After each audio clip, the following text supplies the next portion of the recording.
This is Dirk from B&B Auto Sales. We got the top down. We're cruising in our 57 Chevy Bel Air convertible. I always like to do the convertibles with the top down. I know they're a little windier, so it's harder to hear me, but here we're going about 60 miles an hour.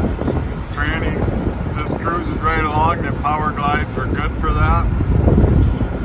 See, fuel gauge about half tank. Hasn't warmed up much for the temp gauge to come up yet, but nice and smooth.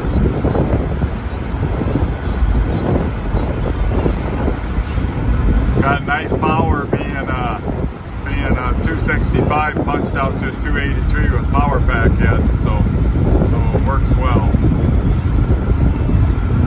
Yes, and I may have that temperature gauge may not work. We'll take a look at that and see. We'll ground it, but I'm thinking it should be coming up by now, and it hasn't. So we got a couple of things we got to look at on this car: the wipers and the temp gauge. Otherwise, pretty much everything works. It goes down the road great.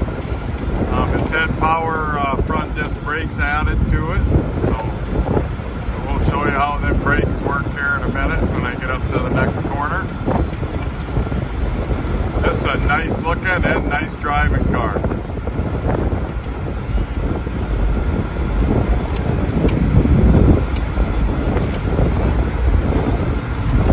This about 14,000 miles on this restoration, so all the bugs should be out of it. Right now, no power steering, but we do have a power steering kit that we're going to try to get installed on it. So,